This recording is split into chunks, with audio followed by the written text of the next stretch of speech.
गरिदिन्छु म चाहिँ आज चाहिँ मायाको कुरा गर्न आएको चाहिँ कतिजना त अब यो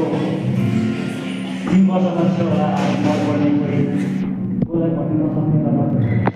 होइन अन्त यो गीतको नाम चाहिँ हेराइबस्छ